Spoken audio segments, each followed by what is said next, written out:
Pronto. Então, a gente vai iniciar a gravação e, ao final, eu vou encerrar a gravação e eu vou abrir para a gente ter uma conversa, tá bom? Então, o tema hoje, como eu disse, é autossabotagem, como reconhecer e transformar. E eu queria começar fazendo um combinado com vocês aqui hoje. Porque a gente tem, por questões culturais, educação, religião, usar muito a culpa nos nossos processos de vida, né?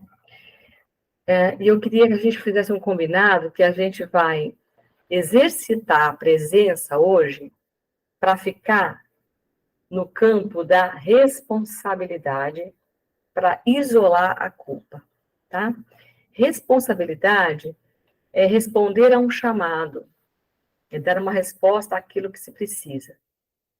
E quando você fica na culpa, você paralisa, você fica paralisado, tá?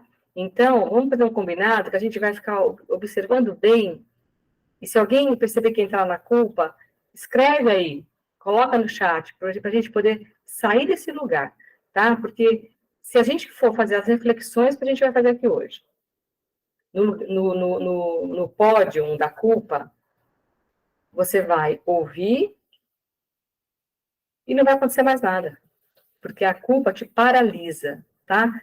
Só isso. Agora, a responsabilidade, eu ouço, eu elaboro, ok, realmente eu fiz isso. O que eu posso fazer para mudar isso?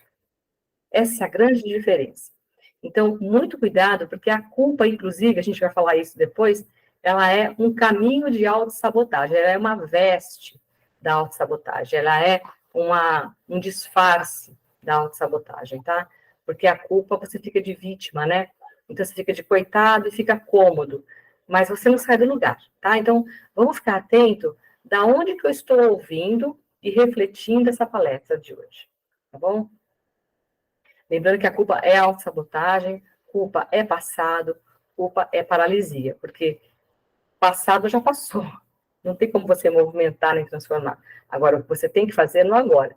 E o agora cabe a responsabilidade, tá? Então, eu vou dar um exemplo recente que aconteceu essa semana comigo. Uma pessoa sente muita culpa em ganhar dinheiro, porque ela disse que ela usou muito mal o dinheiro, não entra em detalhes se foi nessa vida, se foi em vida passada, isso não importa. Ela sabe que ela usou muito mal, ela teve muito dinheiro e usou muito mal o dinheiro que ela tinha. Então, agora ela vive uma situação de escassez. É tudo difícil, trabalha para pagar as contas, nunca sobra um centavo para viajar, para comprar uma roupa, é uma dificuldade tremenda. Aí está com uma nova proposta, com um novo propósito de vida, está conseguindo realizar um sonho numa área que ela queria, aí, em vez de cobrar o valor justo da sessão, ela está, por exemplo, a pessoa faz 4 sessões, ela cobra uma e dá 3 gratuita. Ela falou, não, é porque eu usei muito mal meu dinheiro, e aí eu preciso fazer isso. Eu falei, então, quem está fazendo isso, o lugar que você está fazendo isso é o lugar de culpa. E esse lugar não tem transformação. Quando você chegar lá num cara lá em cima, que você vai falar, não, olha, eu usei mal o dinheiro, mas eu juro que de cada 4 sessões, 3 eu dava gratuita. Vai estar branquinho no seu livrinho, não vai ter nada anotado no seu livro. Porque culpa não transforma. Então, em vez dela pensar, eu usei mal, então eu tenho que me punir, né? Eu tenho que me punir, porque eu usei mal o dinheiro, e aí então eu vou ter uma vida escassa. Não! O Criador não quer punição, ele quer transformação. Então, ao invés dela se culpar e viver na escassez para se punir por ter usado mal o dinheiro, ela deve, nesse momento, fazer o quê?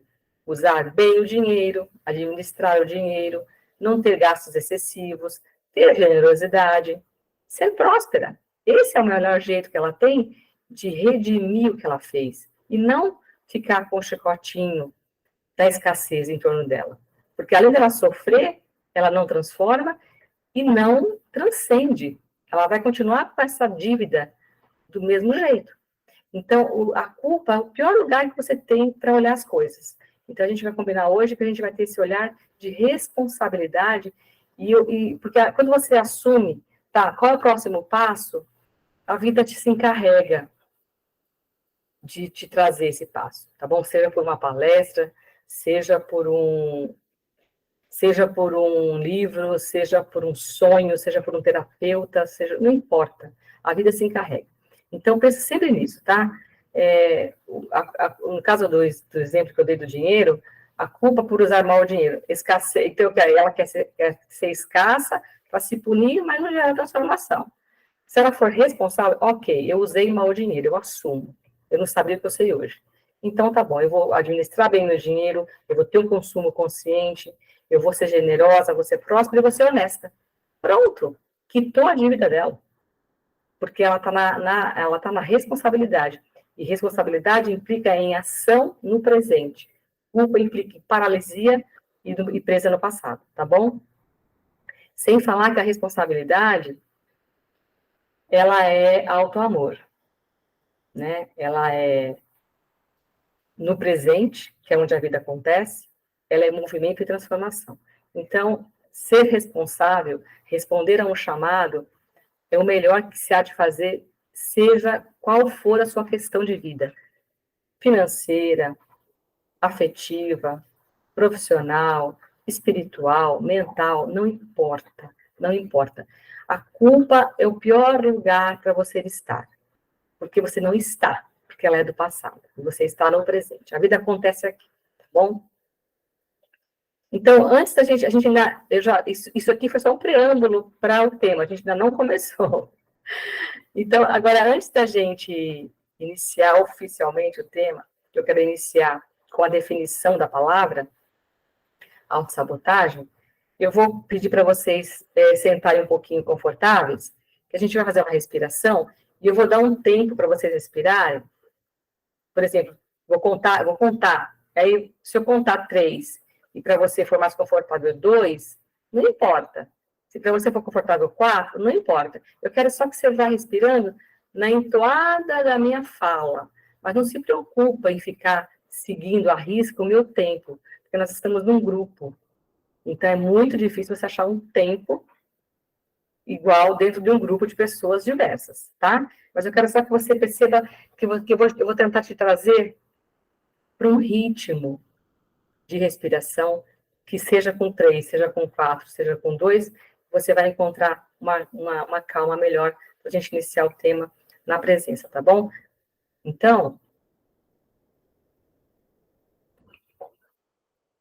senta confortavelmente, pés no solo, gira os ombros para trás. Quem tem a olhinho essencial, quiser passar na mão e inalar um pouquinho, fica à vontade. Quem não tiver, pousa as mãos nas coxas. E eu queria que você primeiro observasse, de olhos abertos, se o seu olhar está para o horizonte e se o seu queixo está paralelo ao solo. Então, cuidado com o queixo para cima, cuidado com o queixo para baixo. Tenta encaixar o pescoço no restante da coluna. Isso é fundamental no processo respiratório. Pensando no aspecto neurológico e de memória e de presença mesmo. E começa respirando com as 2 narinas, silenciosamente e confortável. Inicia você no seu ritmo para você poder ir afinando esse instrumento que você tem aí.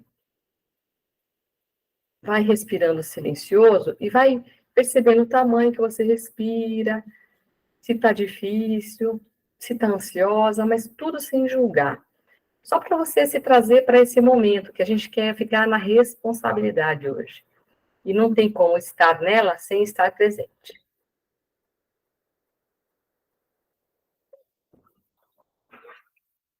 Agora, se for confortável para você, você vai fechar os olhos. E eu vou fazer uma contagem e você vai tentando entrar nesse ritmo, igual quando a gente era criança, que a gente ficava olhando para a corda e a gente ficava olhando, buscando aquele horário certo para entrar e a corda não bater no ombro da gente. Então vamos lá. Faz uma inspiração e solta seu ar. Inspira, 1, 2, 3. Exala, 1, 2, 3, 4, 5, 6. Inspira, 1, 2, 3.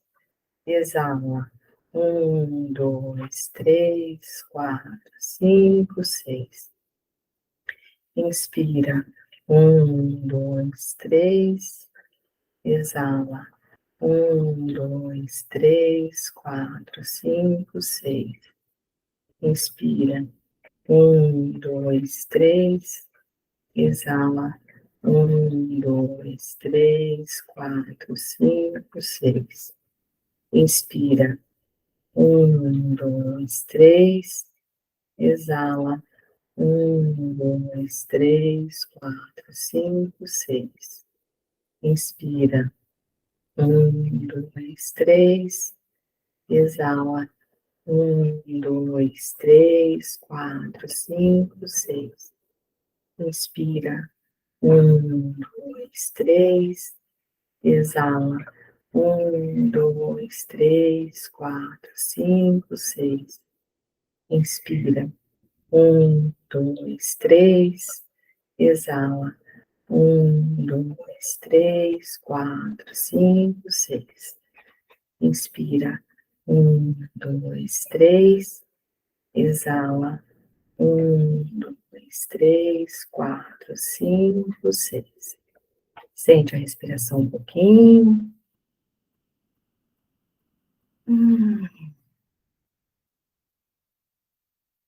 Abre os olhos. A gente acabou de realizar uma das práticas para te alertar da autossabotagem. Então, vamos lá agora.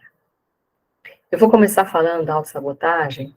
A gente já fez, né, uma prévia, mas eu vou começar falando da palavra em si, do que significa autossabotagem.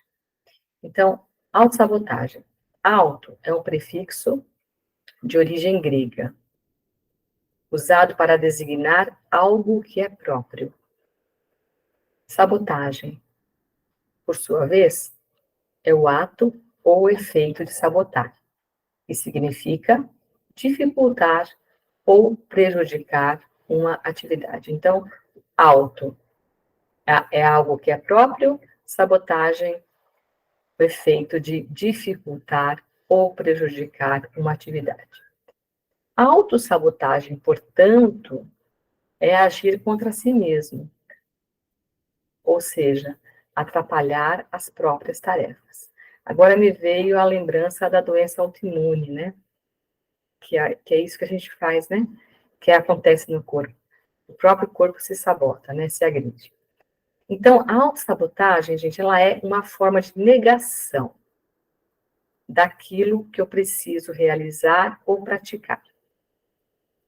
Eu gasto uma energia danada para me convencer e para buscar as artimanhas da autossabotagem para não realizar. Mas como é muito inconsciente, eu não estou percebendo isso. Eu estou achando que não sou eu que estou me sabotando, a vida que está dificultando para mim, tá bom? Então, é uma forma de negação daquilo que eu preciso realizar ou praticar. E a autossabotagem, presta atenção nisso, ela caminha de mãos dadas com o desinteresse de amadurecer, tá? Uma pessoa que se sabota o tempo todo, dificilmente ela vai se tornar uma pessoa madura emocionalmente. E não há possibilidade de um espírito evoluir sem maturidade emocional. Essa coisa de você ter uma prática religiosa sem ter uma prática de autoconhecimento que vai te fazer evoluir como ser humano, isso é um verdadeiro engodo. Não existe evolução de espírito sem evolução de emoção. É tudo junto, as coisas caminham juntas, tá? Então, autossabotagem, gente, é autoengano. Lembra disso.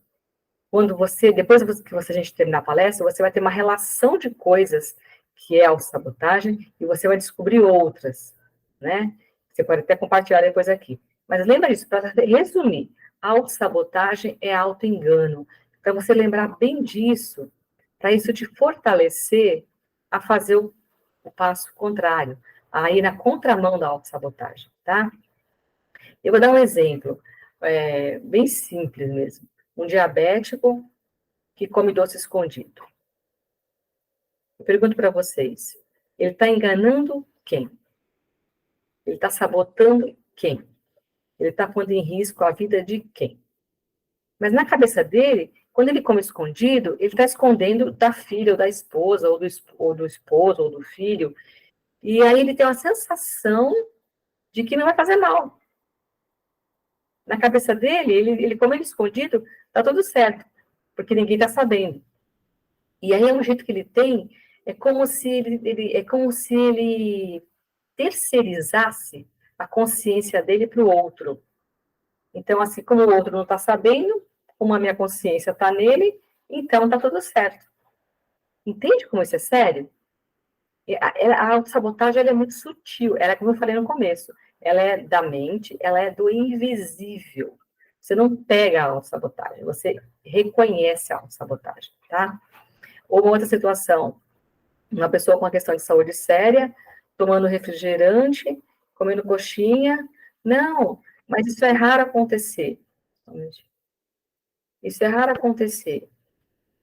De vez em quando só que eu faço. Desculpas, né? Só que no caso dela, o de vez em quando também é prejudicial. Tem pessoas que podem algumas coisas de vez em quando, tem pessoas que nem de vez em quando podem.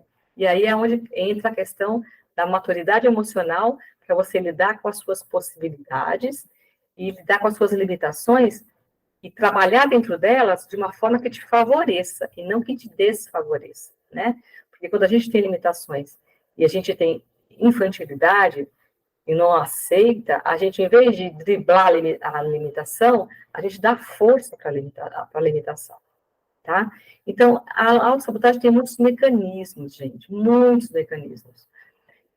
Primeiro, parando um pouco aqui, eu queria dizer que tudo que eu escrevo, gente, é claro que eu faço cursos, eu leio livros, mas eu ouço palestras, mas tudo que eu escrevo brota de dentro para fora. Isso tudo é reflexão que eu faço comigo, de prática que eu faço comigo, tá? Então, tudo isso são coisas que eu descobri e que eu vou descobrindo no dia a dia. Por isso que eu acho que eu sinto tanta satisfação nas palestras, porque é gostoso a gente fazer uma descoberta, né?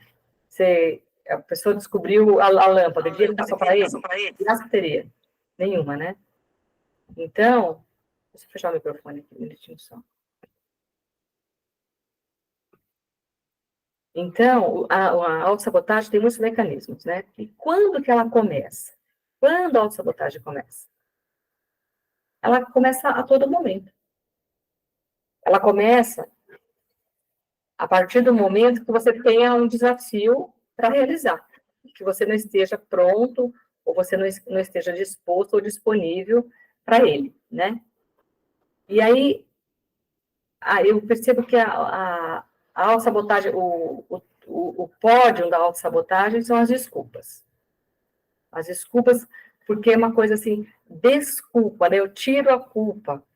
Então, a desculpa é um ponto forte para quem se sabota. Então, observa bem a questão, se você é uma pessoa que tem muita desculpa para tudo, você vai na palestra, eu não vou porque isso, aquilo, outro. Você caminhou? Já não caminhei porque choveu, porque fez sol. Se você é uma pessoa que cria muitas desculpas, você é um forte concorrente a ser uma pessoa que se sabota muito, tá? Então, a pessoa fala, não sei, não sei, talvez eu vá, não sei, acho que não vai dar. Eu tô, sabe, tô doente, tá? Aí tem a coisa do vitimismo, da culpa, ou eu não consigo, eu não consigo, eu queria tanto, mas eu não consigo. Então, assim, eu vejo a possibilidade, eu falo que eu quero, mas eu olho para o empecilho, né? Tudo isso, gente, é mecanismo, é disfarce da autossabotagem, tá? E se você não vai se descobrindo, por isso que eu falei no começo, quem não chegou no início, eu falei, quando acabar a palestra, escreve quem sou eu. E aí não é sou professora, sou esposa, quem sou eu? Meu nome é Leda, eu sou tímida, eu sou perfeccionista, eu sou medrosa, eu sou resiliente. Quem sou eu? Falar do meu ser e não dos papéis que eu desenvolvo na vida, tá? Isso é importante você descobrir quem é você para você poder reconhecer a autossabotagem. Sem você saber quem é você, fica muito difícil. Porque aí, quando uma pessoa pode até te pontuar essa situação, você vai pensar, igual aconteceu, que eu comentei, não sei se vocês estavam aqui no começo. A pessoa falou que a palestra não era para ela, porque ela não se sabotava. Então, quando você não se conhece, e ela não falou com ironia, ela realmente acha que não é para ela. Então, está tão fora da consciência que não alcança. E aí a sabotagem faz a festa, né? Aí a sabotagem faz a festa. Então, ter esse olhar negativo para as coisas, uma pessoa que é muito negativa, sempre pensando que vai dar errado, sempre pensa nos contras, é uma pessoa que está sendo conduzida pela autossabotagem, sem sombra de dúvida, tá? Outra coisa também que é muito comum a gente se sabotar.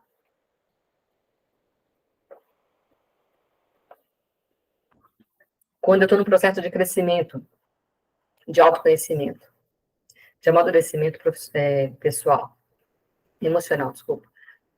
O medo de crescer, porque eu estou crescendo, eu estou vendo que estou mudando. O medo de crescer também pode me levar para a autossabotagem. Aí eu interrompo o processo, eu me machuco, fico doente, pego uma gripe, eu atraio coisas para me tirar do horário do que eu deveria estar.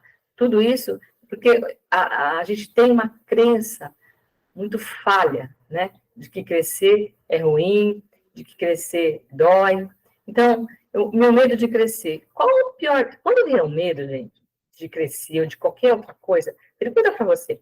Qual o pior cenário se isso acontecer? E escreve.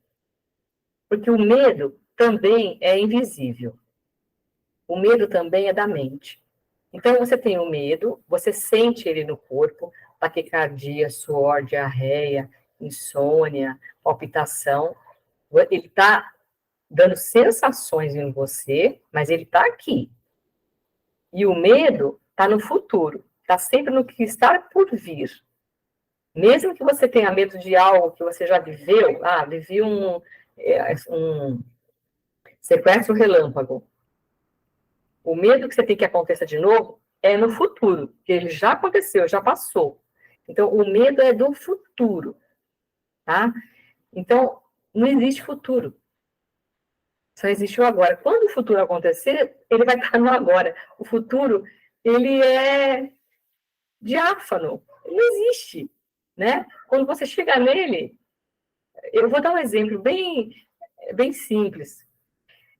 Sabe quando a gente está assim na natureza, bate o sol, e se tiver uma cortina, como se fosse de pozinho, a própria a luz do sol faz aquele raio do sol e ficam as poeirinhas, como se fosse, a gente fala muito que é o prana, que é a energia vital. Aí você vê lá, você está a uma distância X, você vê a luz do sol e aquele como se fosse um véu. Quando você chega lá para tocar, para ver, ele não tem. Você só consegue ver longe. É o caso do futuro. O futuro ele não existe. Para ele existir, ele só existe quando ele é agora. Então, qual é o pior cenário? Sempre quando vier o medo de qualquer desafio, qual o pior cenário? Escreve esse pior cenário. Ou seja, traz para o real. Por que eu tenho medo de crescer? Qual o pior cenário se eu crescer? Eu vou ficar responsável. E qual o pior cenário de ser responsável? O que eu vou ganhar e vou perder? Prós e contras. E você vai esfarelando esse medo, enfraquecendo esse medo. E você segue o seu caminho, tá? Então, é importante trazer o cenário. Do mesmo jeito que o medo veio da mente, traz o cenário e põe no papel. E você vai ver que não é nem tão ruim assim. E que muita coisa que você tem medo, quando você escreve, você racionaliza, você leva o intelecto junto, porque a gente é uma raça privilegiada que tem o pensamento, a mente, né? Tem a capacidade da escrita e da fala. Quando você coloca isso nesse aspecto, você vê que era infundado, né? Então, por exemplo, medo de dar branco na palestra. E daí? O que vai acontecer se der branco? Vou ser enforcada? Sabe? Então, assim, é um medo infundado. Então, quando você traz para o pior cenário, você fala, gente, estou com medo de quê? Estou preocupada com o quê? Né? Então, isso é importante, porque o medo de crescer provoca uma sabotagem, e eu trabalho com isso, gente. Eu trabalho com a questão como terapeuta, no aspecto do autoconhecimento. E eu vejo pessoas indo num caminho lindíssimo, e quando estão para dar o salto, eu vou parar por isso ou por aquilo, e é autossabotagem, tá bom? Outra coisa que é autossabotagem, que aqui eu acho que essa aqui é unânime, né? Eu me incluo nessa. Procrastinação. Adiar as coisas. Também é autossabotagem, tá? É uma forma que eu tenho, porque se eu preciso realizar um feito e eu não faço, eu procrastino, eu estou me sabotando, eu estou adiando aquilo que eu necessito. A autossabotagem não é atrapalhar, prejudicar algo que precisa ser feito, então a procrastinação é uma autossabotagem. O falso altruísmo. Às vezes eu cuido muito do outro, eu olho muito para o outro, não como profissional, como pessoa, estou me referindo. Eu cuido de todo mundo para não me olhar. Também a pessoa que é muito ocupada com os outros na vida pessoal também pode ter uma possibilidade de estar se sabotando, tá? Outra coisa, o autojulgamento é outra coisa de sabotagem também, porque você fica se criticando o tempo todo, e aí a crítica vai para o medo, que vai para a culpa, que vai para a paralisia, e você não sai do lugar. Então, também uma sabotagem, o auto-julgamento. Descumprimento dos combinados, né? Pessoal, vamos fazer isso, semana que vem a gente vai... não fiz, porque isso, porque aquilo. Também, quando você descumpre com um grupo, você está descumprindo com um grupo, mas você é parte do grupo. Então, você também está descumprindo com você também está se sabotando, né?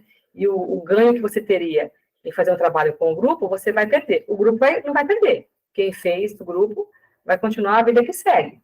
Você perdeu também, quando você se compromete com os combinados relacionados às pessoas que estão com você. Atrasos. Gente, atraso, uma autossabotagem também. Faltas em eventos, em situações que são importantes para o meu processo. Fazer outra coisa para disfarçar a procrastinação. Então, eu me ocupo de outras coisas para justificar, para dar desculpa, ou seja, para tirar a culpa de mim, porque eu não fiz aquilo, eu invento um monte de tarefas para justificar porque eu não fiz a outra situação. Então, isso também é autossabotagem, tá? Fazer outras coisas para disfarçar a procrastinação. Até adoecer, gente. Não doenças sérias, mas doenças corriqueiras. A tontura, por exemplo, é considerada na metafísica, né? A labirintite é considerada na metafísica a doença inteligente. Então, é um jeito de você dizer não para situações que estão te incomodando. Às vezes, pessoas que cuidam muito de todo mundo têm labirintite, porque o corpo está falando chega, ou porque também eu não estou querendo fazer algo, e aí eu paraliso, né? Com tontura não dá para fazer nada. E também é um outro jeito. Imprevistos. Nossa, Lê, na hora da palestra tocou a minha vizinha, que tocou a campainha, e eu precisei atender, e não assisti a palestra. Então, e assim, e aí a vizinha chegou, mas eu atraí essa vizinha. Porque no fundo, eu estava com resistência. A gente não percebe, mas a gente atrai as coisas o tempo todo para a gente. Ou então solicitação dos outros, tá te chamando para uma coisa, para outra, na hora que você está estudando, ou está se envolvendo com algo que é seu. Às vezes cair, se machucar em situações que você precisaria usar o corpo. Nossa, gente, esquecimento do horário. Tem muitas faces a autossabotagem, tá? Então, de tudo isso que eu falei, alguma coisa que eu falei, você se identificou? Se você se identificou, escreve aí. Percebi que em mim a autossabotagem é forte em tal coisa.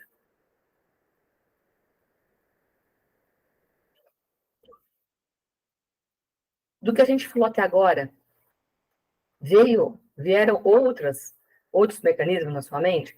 Você pensou em outras coisas que também são autossabotagem que você faz? Anota também. Então, ó, procrastinação, falta altruísmo, autojulgamento, atrasos, faltas, imprevistos, esquecimento de horário, tudo isso é autossabotagem, tá? Agora, como reconhecer a autossabotagem? Porque eu só transformo o que eu reconheço, isso é fato. Eu nunca vou, se eu sou uma pessoa desorganizada, para eu entrar na organização, eu preciso falar, eu sou desorganizada. E aí eu vou conseguir organizar. Nossa, faz muito tempo. Uns 30 anos atrás, eu tinha uma organização excessiva, que me atrapalhava, acredite se quiser. Organização demais atrapalha. Eu me atrapalhava, tomava meu tempo de tão organizada que eu era. Eu reconheci, na época eu era jovem, eu tinha 24 anos, e eu era assistente social de uma empresa, e eu trabalhava com dependentes químicos, de álcool e drogas. E eu ministrava um grupo de alcoólicos anônimos dentro da empresa. E nós fazíamos os 12 passos dos alcoólicos anônimos. E esses 12 passos é uma lição de vida para qualquer pessoa. É incrível. E aí, como eu não bebia, não fumava, não fazia nada, e assim, quando eu trabalho em grupo, eu faço junto todo o processo. Eu participo também. Eu não fico só como facilitadora. Porque eu quero estar junto, eu quero sentir, eu quero estar participando, até energeticamente com vocês.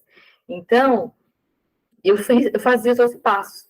Só que eu falei, eu buscava coisas que eu precisaria melhorar. E eu me resolvi a minha questão do excesso de organização com os 12 passos dos alcoólicos anônimos, né? E reconhecer, né? Tem as etapas. O primeiro passo é você reconhecer, lidar com a impotência, enfim. Agora eu não vou lembrar, que faz mais de 35 anos que eu vi esses 12 passos. Mas eu reconheci que eu tinha um excesso, e que esse excesso era negativo, que eu poderia ir até para o toque, para o transtorno obsessivo compulsivo, se eu deixasse isso ir para um crescente, né? Então, quando eu reconheço, o caminho se abre. Agora, como reconhecer, né, essa questão? Gente, até agora, se eu descobrir outro, eu prometo que eu conto aqui, mas para mim, o único caminho que existe para você reconhecer a autossabotagem é a autoobservação e o autoestudo. Você pode, pela respiração, pela meditação, pela prática corporal, pela alimentação, pelo óleo essencial, você pode ter todos esses ramificações, mas é tudo se afunila na autoobservação.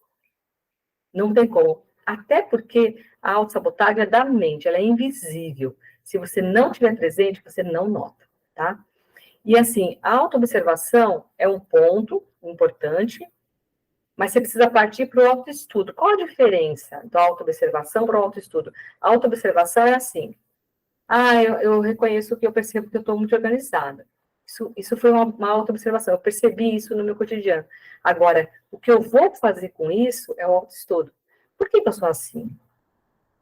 Né? Como eu posso transformar isso? Quando eu vou aprofundar essa observação, já é um autoestudo, é mais profundo, eu vou buscar a raiz, e de uma forma genuína e verdadeira, querendo mesmo encontrar. E quando eu vou com essa vontade, o mundo conspira por mim. Porque o mundo, o criador do mundo, quer me ver ser com S maiúsculo.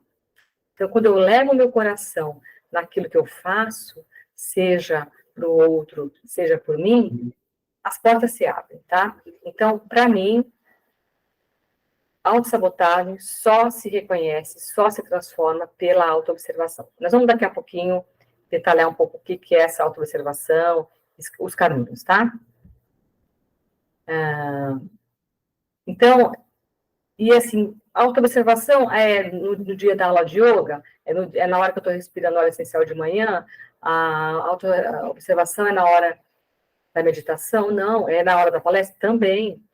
Autoobservação o tempo todo, gente. Porque a vida acontece aqui, agora. O cotidiano, gente, é um mestre. Quando você começa a ficar uma pessoa observadora de si e do que está em torno, você percebe que o que acontece no dia a dia já é uma terapia. É um mestre que te conduz para tudo. Agora, quando você se auto-observa, você fica mais interiorizada. Aí falam assim, é uma pessoa que não vê lá, não percebe nada, vive no mundo da lua. Não, não é verdade.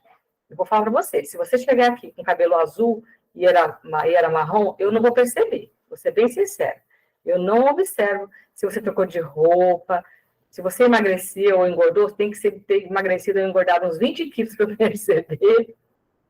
Mas se você está desvitalizada, se você está com algum mal-estar, se você está magoada, se você está com agitação, você não precisa abrir a boca para mim. Eu reconheço você, eu vejo você, tá? Porque eu me vejo, eu me olho.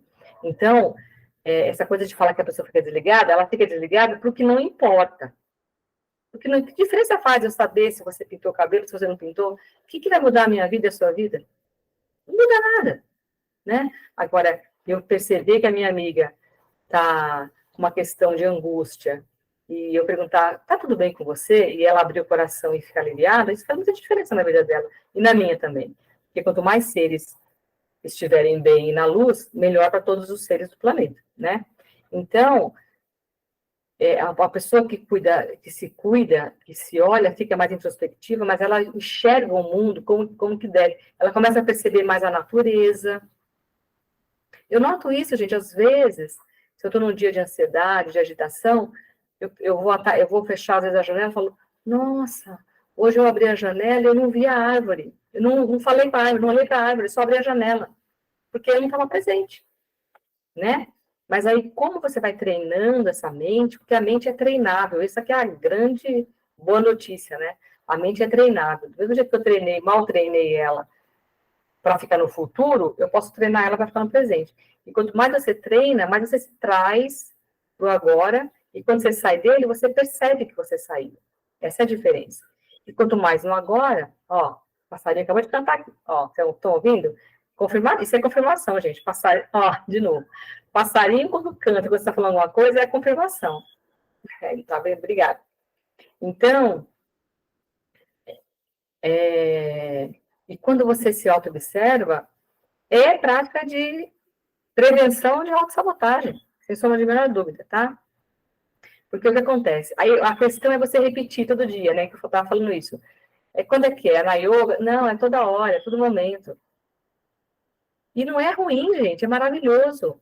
Porque você corta o mal pela raiz e você corta quando começa a crescer, e não quando ele está enorme já.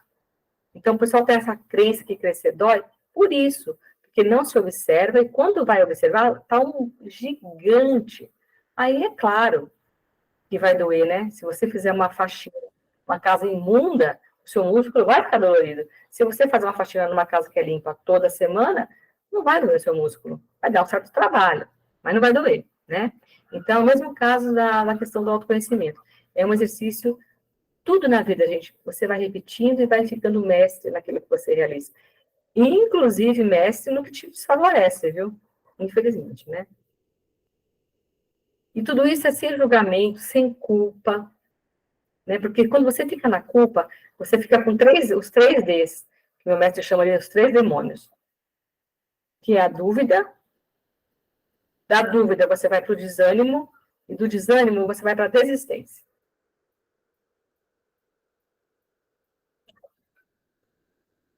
E tem uma frase do Sadhguru que ele fala assim, nada,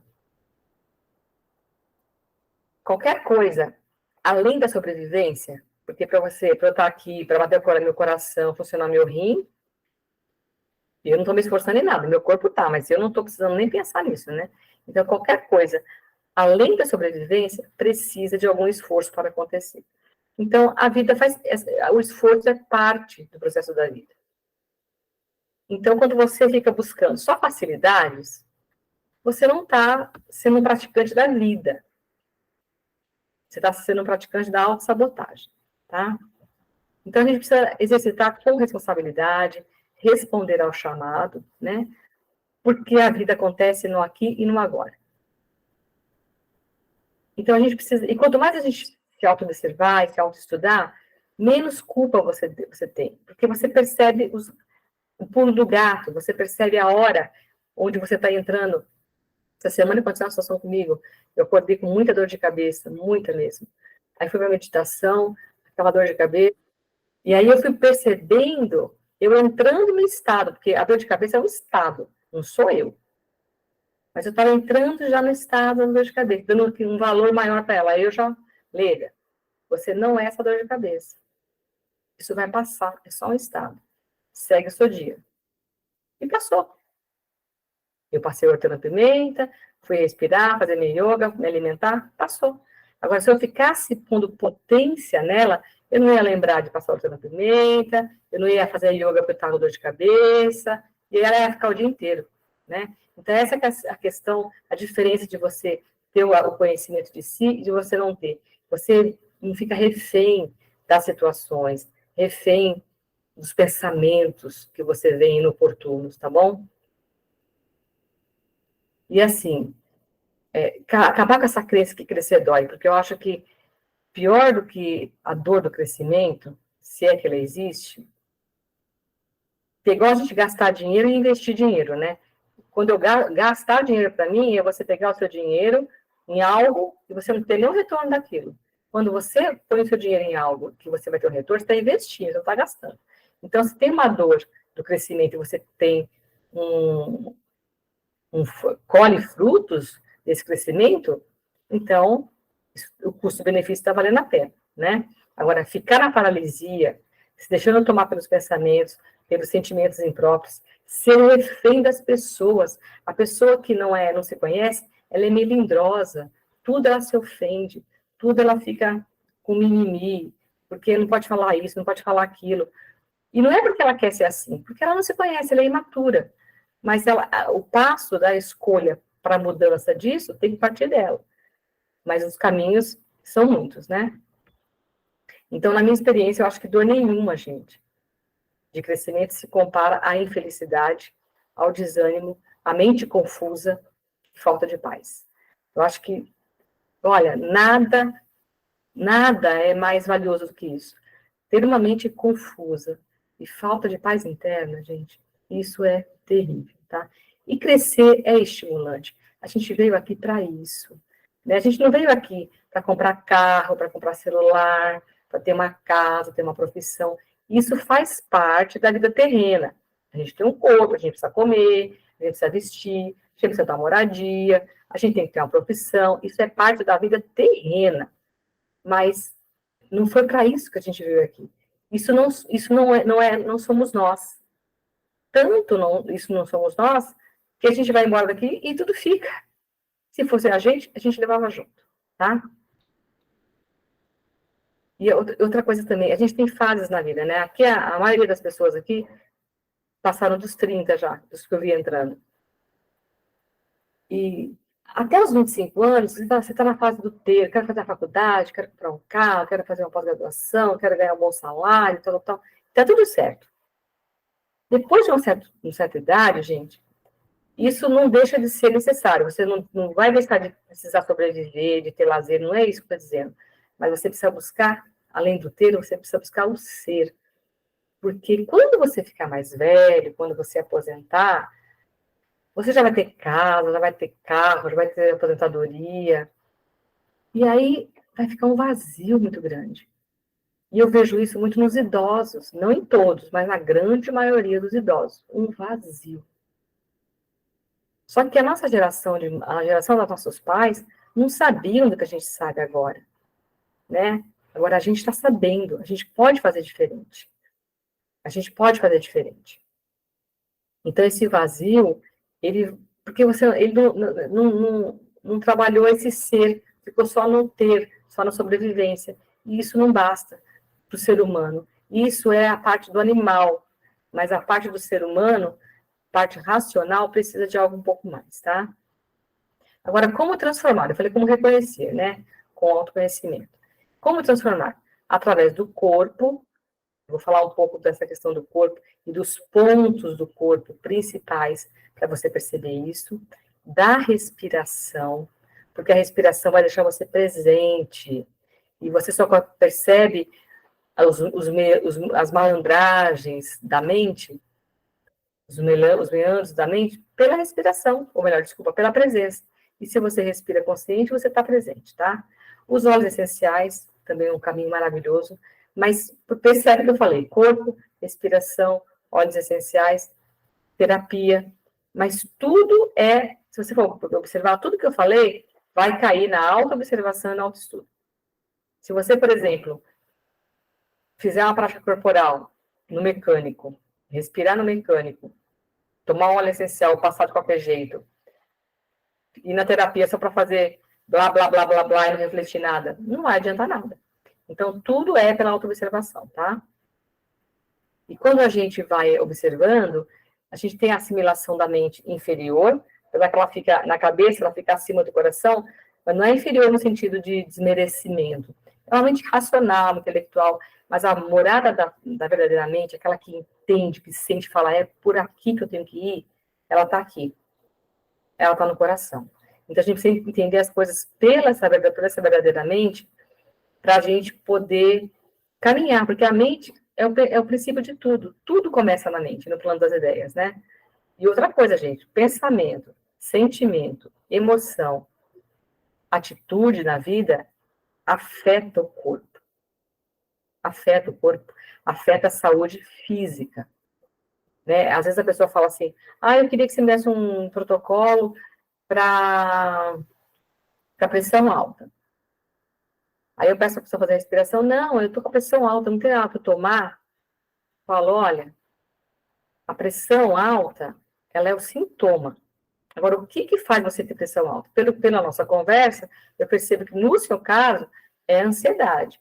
Então, a respiração é o melhor caminho, porque ela vai modular o funcionamento do seu sistema endócrino, do seu sistema nervoso central, do fluxo sanguíneo do seu corpo, e vai melhorar. Agora, se fosse excesso de sal, eu ia mexer na sua alimentação.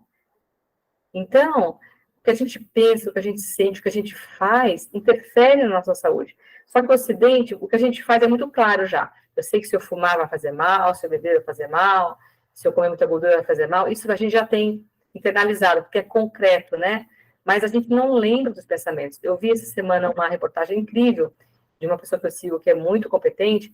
Ela deu as causas do estresse, falou de tudo lindamente. No final, numa linhazinha só, minto, do estresse, acho que da inflamação crônica. E numa linhazinha só, e os pensamentos, os maus pensamentos, uma coisa assim. Ela pôs numa frase, ela fez um texto de 8 páginas, e pôs numa frase, ou seja, o pensamento ele é relegado é desconsiderado. E por isso que a gente adoece tanto, porque a gente está destreinado a perceber a potência que a mente tem na nossa vida. A mente tem muita potência. Só que aí, como eu não tenho ela de uma forma consciente, como eu não tenho esse reconhecimento desse poder da mente, eu sou refém dela. E ela era para estar a serviço do meu ser. E aí, quando eu não tenho essa consciência, o meu ser fica refém da minha mente. A crise de pânico é um caso clássico desse. O que acontece na crise de pânico? É tudo mental. E a pessoa acha que vai morrer, gente. Ela vai para o hospital, acha que vai morrer. Mas ela criou tudo aquilo. Nada daquilo existe. É tudo estado mental. E todo estado mental traz sensações corporais. E aí, como o corpo é físico, aí a gente assusta. Porque o coração está batendo. Eu estou perdendo o ar. Eu estou sentindo pontada no peito. Entendeu? E aí parece que é real. E, na verdade, é tudo criação da mente. Tá?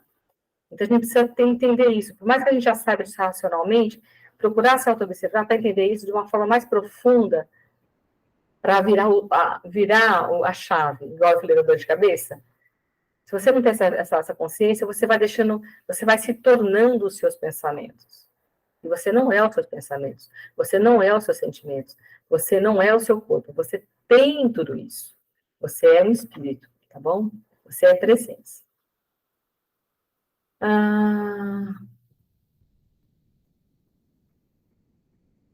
Falando do corpo agora, né? Que eu falei que tem pontos do corpo mais específicos para a gente trabalhar a questão da autoconsciência, da consciência corporal.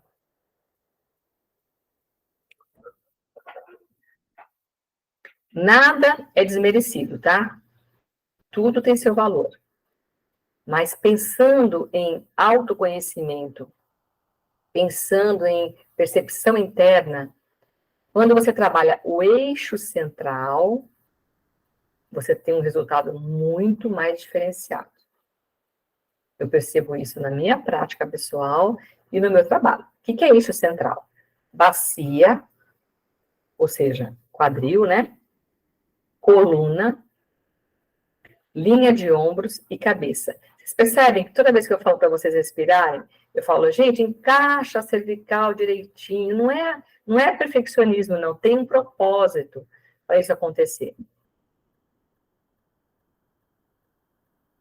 Quando você tem um eixo central bem organizado, o que eu chamo de bem organizado? Forte,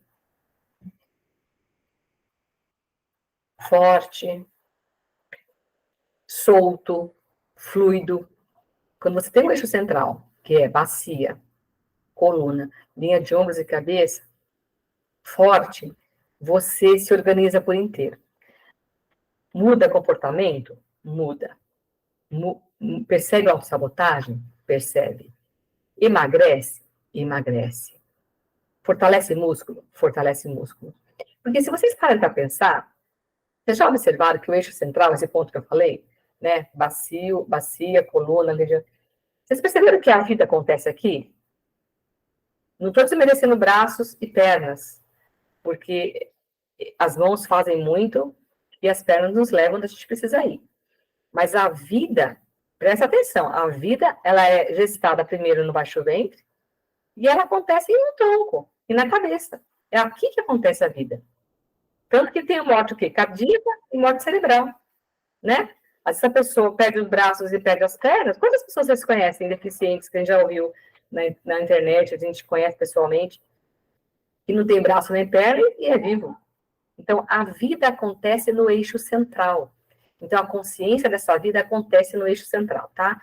Então, trabalhos relacionados ao eixo central te dão um resultado muito diferenciado quando você quer melhorar pensamento, ter autopercepção, autoobservação, calma mental, paz interior, tudo isso. Por isso que o yoga trabalha tanto o eixo central.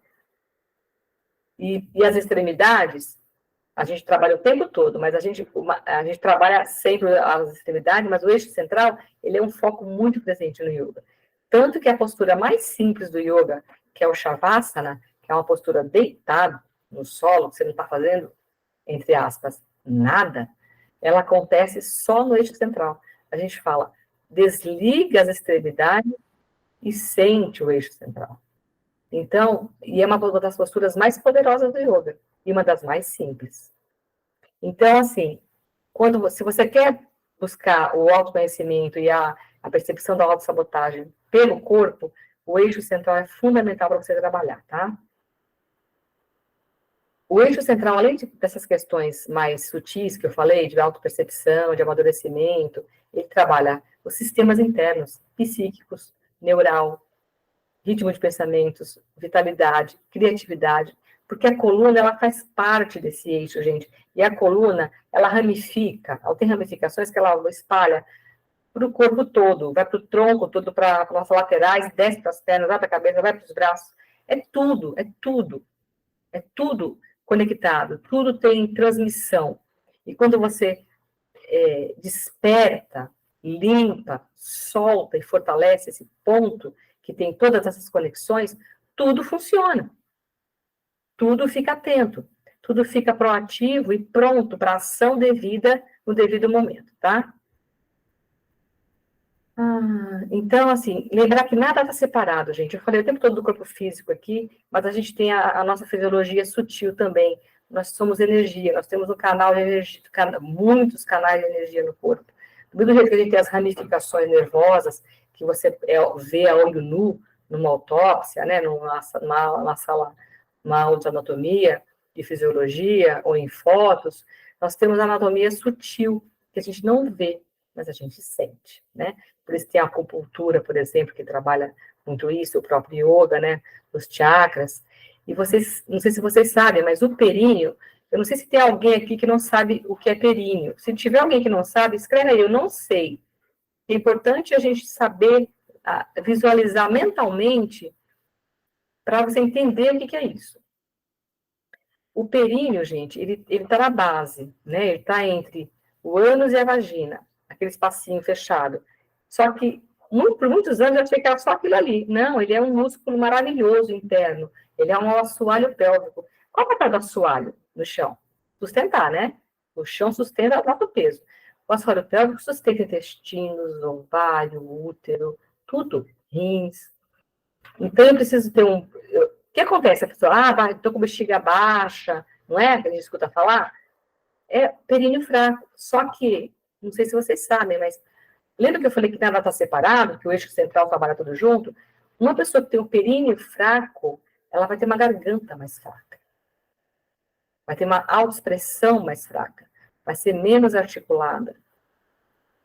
Porque tem relação direta com a garganta e com as narinas. Para vocês terem uma ideia, quando você consegue trabalhar bem o períneo e você está com congestão nasal, você desentope as narinas trabalhando posturas que envolvam a ativação do períneo. Você desentope as narinas. O períneo está lá na base.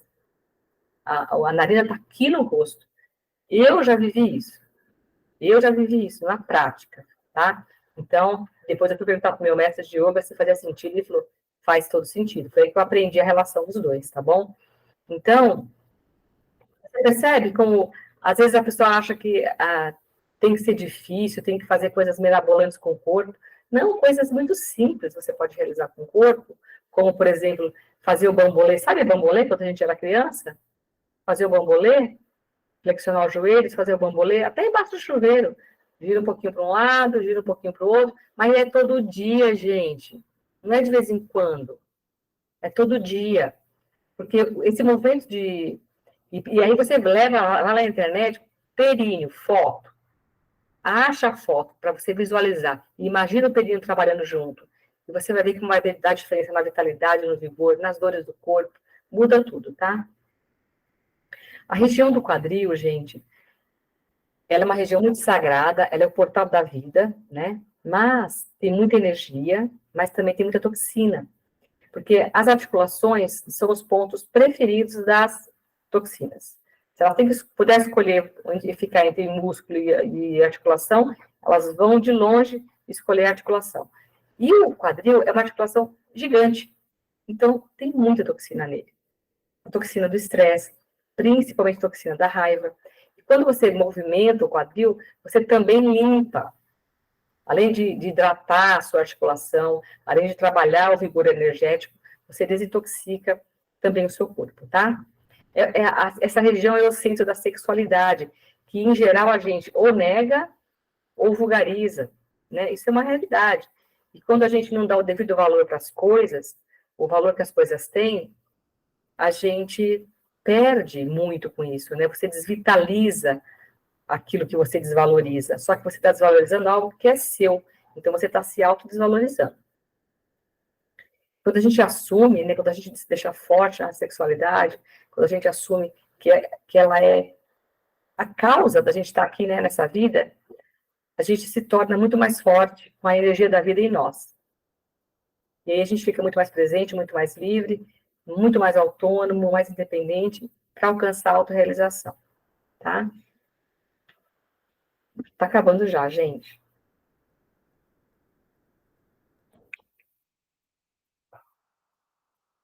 Então, assim, muita presença nas situações de raiva, gente.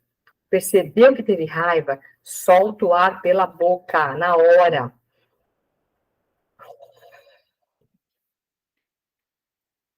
Na hora. Chegou em casa? Banho? Solta a quadrilha embaixo do chuveiro. Se tem óleo de lavanda em casa, pega óleo de coco, passa no baixo ventre, passa no quadril, passa na virilha, longe da região da vagina para não arder, mas assim, perto das coxas, antes de dormir, passa na lombar, porque toxina é veneno, tá? É veneno. Então, percebeu a raiva? A raiva gosta muito de quadril e de ombros, tá bom? Então, isso tudo, essas percepções que parecem até infantis, perceber que eu estou com raiva, soltar o ar pela boca, movimentar o bambolê, é o que vão. Mas é esse cotidiano que vai te fazer você ser quem você é. Não é grandes coisas, não são grandes transformações. É nesse pequeno que você vai aos pouquinhos se construindo, tá? E fazendo uma pessoa melhor e, consequentemente, um mundo melhor, né? Então, lembrando de sair da culpa, se perceber que está com culpa, chama você pelo nome. Fulana, você fez, você não sabia o que você sabe hoje. Agora, sabendo o que você sabe hoje, como você faria para diferente? E vai para o passo adiante. Porque culpa não te leva a lugar nenhum, tá? E aí, seja mexendo no quadril, seja na respiração, seja na caminhada, ou seja você escrevendo o que você vai fazer para mudar, mas tenha uma atitude para sair da culpa, gente. Tenha uma atitude para sair da culpa. Para você poder transformar a culpa em responsabilidade, raiva em vitalidade, porque a raiva é uma energia muito poderosa, transformar o veneno em remédio, porque é possível, e com tudo isso, trazer o mais humano que é em você, tá bom? A gente foi educado para não ser, né? A nossa cultura não educou a gente para ser. A nossa cultura educou a gente para ter. Então, quando uma pessoa chega na aposentadoria, ela se acha um lixo. Porque agora ela não tem mais valor, né? Ela não tem mais profissão, ela vai ganhar uma aposentadoria muito menor do que, em geral, do que ela trabalhava. Então, ela não tem mais valor, porque ela não é. Ela só teve. E agora ela não tem, então ela não tem mais valor, não existe mais um mundo. Mas isso não é uma verdade. Né? Isso é uma visão parcial das coisas. E a gente precisa transformar isso, tá? E aí, assim, uma última pergunta para você escrever depois. Em tudo que a gente falou aqui, no que mais você se auto-sabota? É no autocuidado? É numa relação afetiva? É numa relação de trabalho? É numa questão de financeira? É numa questão de alimentação? É no sono? É na atividade física? Onde mais você se sabota? Escreve, reconhece, olha para isso, para você fazer a mudança, tá? Gente, estou acabando. Eu queria finalizar, para a gente poder fechar o vídeo, para vocês perguntarem ou falarem. Como eu disse no começo, essa palestra é a parte teórica de um encontro que eu fiz, de 8 encontros que eu fiz em 2021. E eu vou repetir esses encontros esse ano, tá? São encontros fechados, eu tenho um propósito específico com eles, que é de desenvolver na teoria e na prática, vai ter prática, todas as aulas têm combinados para a gente realizar e depois voltar e a gente vai conversar sobre as experiências, e vai ter outra teoria e vai ter outra prática. Então, na teoria e na prática, sempre em acordo com os participantes, então é uma coisa muito orgânica, o exercício da autoobservação, do autoconhecimento, para ter mais autonomia, mais autogestão, e perceber as questões internas que me levam a enfraquecer e a desistir da busca pela saúde, ou do bem-estar, ou do autodesenvolvimento. Então, a ideia é que vocês se tornem autônomos. Então, nesses encontros, a gente vai ter a possibilidade, de uma forma prática, de reflexão, de troca, de aprender, de assimilar temas como atitudes e emoções, sono e relaxamento, alimentação e mastigação, práticas corporais, óleos essenciais, meditação, tá? E aí a gente vai fazer encontro com 8 aulas, tá? Dentro desses temas que eu falei. E isso vai ter um valor, né? Que pode ser parcelado até em 12 vezes. Vai ser tudo ao vivo, vai ser online, mas vai ser tudo ao vivo. Vai ficar gravado para vocês assistirem depois, mas não vai ter aula no Hotmart para assistir. Eu não gosto de curso pronto, porque cada grupo é único, né? Então eu gosto de fazer uma experiência de vivência, tá? Então, eu falei de mim um pouquinho no começo, agora eu vou falar um pouquinho da minha experiência de trabalho, né? Porque tem gente que não me conhece aqui.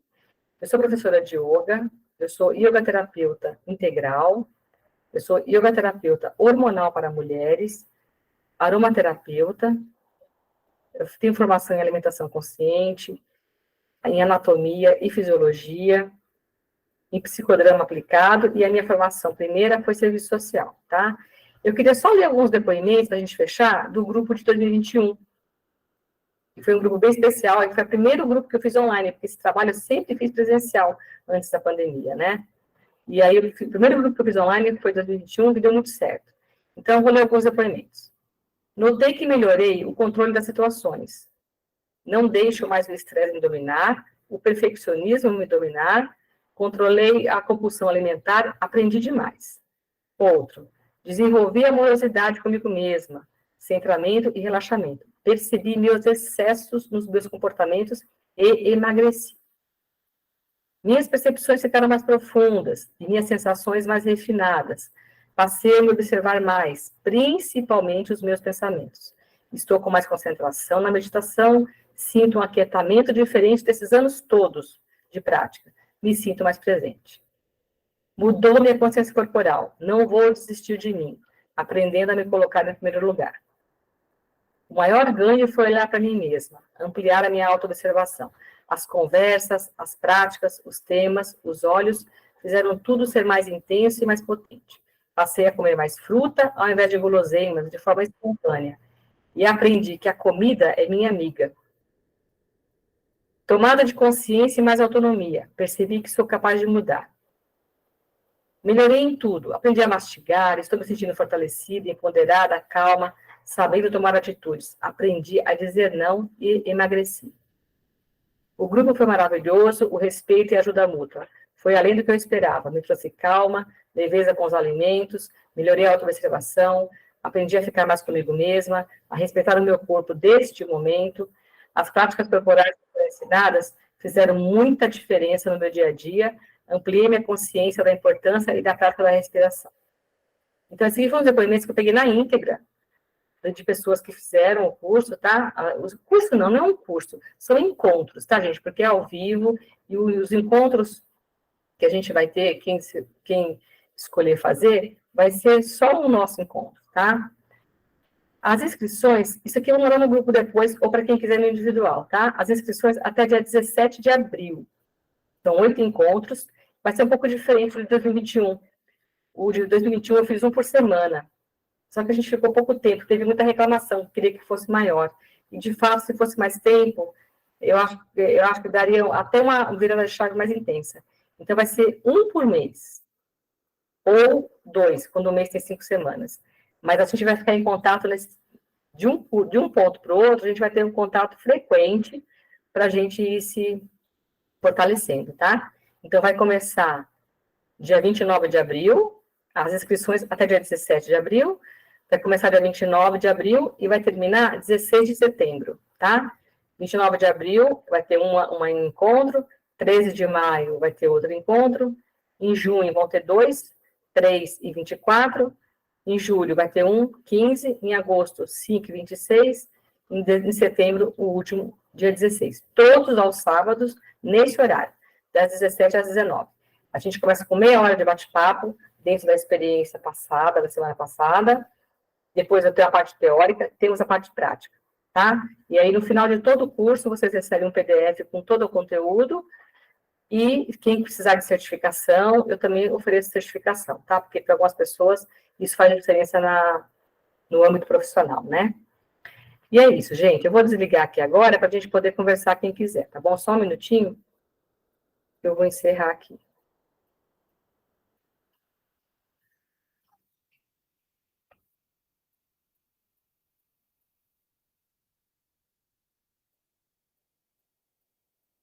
Ah, eu não falei o preço, né? Esqueci, mas eu falo daqui a pouco.